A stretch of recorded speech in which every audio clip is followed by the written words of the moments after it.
बहुत समय पहले की बात है। चंदनपुर का एक राजा बड़ा प्रतापी था। दूर तक तक उसकी समृद्धि की चर्चाएं होती थी। उसके महल में हर एक सुख सुविधाएं की वस्तु उपलब्ध थी, पर फिर भी अंदर से उसका मन अशांत रहता था। उसने कई ज्योतिषियों और पंडितों से इसका कारण जानना चाहा। बहुत से विद्वानों से मिला। किसी ने कोई अंगूठी पहनाई तो किसी ने यज्ञ कराए, पर फिर भी राजा का दुख दूर नहीं हुआ। उसे शांति नहीं मिली। एक दिन भेष बदलकर राजा अपने राज्य की सैर पर निकला। घूमते घूमते वह एक खेत के निकट से गुजरा। तभी उसकी नज़र एक किसान पर पड़ी।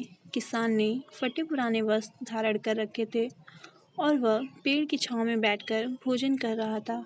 किसान के वस्त्र देख राजा के मन में आया कि वह किसान को कुछ स्वर्ण मुद्राएं दे, ताकि उसके जीवन में कुछ खुशियां आ पाएं। राजा किसान के सम्मुख जाकर बोला, मैं एक राहगीर हूँ। तुम्हारे खेत पर ये 4 स्वर्ण मुद्राएं गिरी मिली।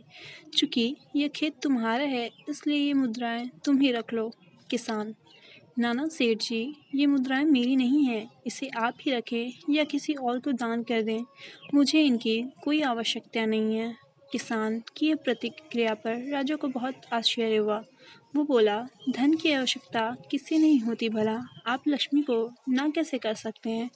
सेठ जी, मैं रोज़ 4 आने कमा लेता हूँ और उतने में ही प्रसन्न रहता हूँ। किसान बोला, क्या आप सिर्फ 4 आने की कमाई करते हैं और उतने में ही प्रसन्न रहते हैं? ये कैसे संभव है? राजा ने अचरज से पूछा। सेठ जी, किसान बोला, प्रसन्नता इस बात पर निर्भर नहीं करती कि आप कितना कमाते हैं, ये आपके पास कितना धन है। प्रसन्नता इस धन के प्रयोग पर निर्भर करती है। तो तुम इन 4 आने का क्या क्या कर लेते हो? राजा ने उपहास के लहजे में प्रश्न किया। किसान भी बेकार की बहस में नहीं पड़ना चाहता था। उसने आगे बढ़ते हुए उत्तर दिया, इन 4 अन्नों से मैं एक कुएं में डाल देता हूँ, दूसरे से कर्ज चुका देता हूँ, तीसरा उधार में दे देता हूँ और चौथा मिट्टी में गाड़ देता हूँ। राजा सोचने लगा। उसे ये उत्तर समझ नहीं आया। वो किसान से इसका अर्थ पूछना चाहता था, पर वो जा चुका था।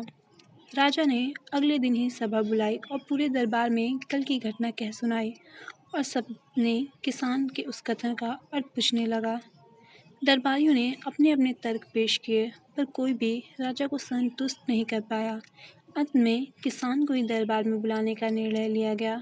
बहुत खोजबीन के बाद किसान मिला और उसे कल की सभा में प्रस्तुत होने का निर्देश दिया गया।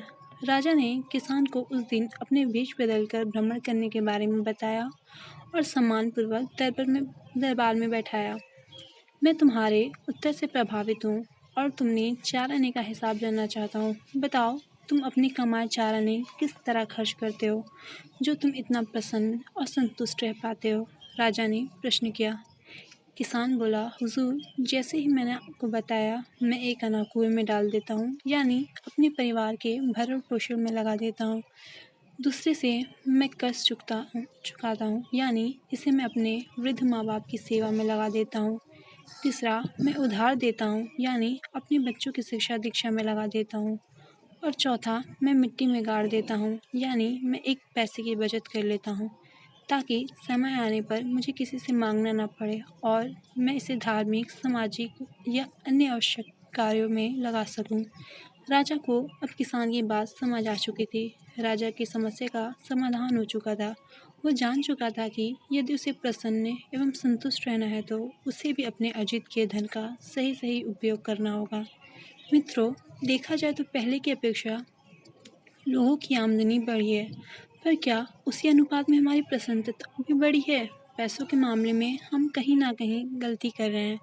लाइफ को बैलेंस बनाना बहुत ज़रूरी है और इसके लिए हमें अपनी आमदनी और इसके इस्तेमाल पर ज़रूर गौर करना चाहिए। नहीं तो भले हम लाखों रुपए कमा लें, फिर भी प्रसन्न एवं संतुष्ट नहीं रह पाएंगे। मैं उम्मीद करती हूँ आपको ये कहानी ज़रूर पसंद आई होगी। ऐसी ही कहानी देखने के लिए हमारे चैनल को ज़रूर सब्सक्राइब करें।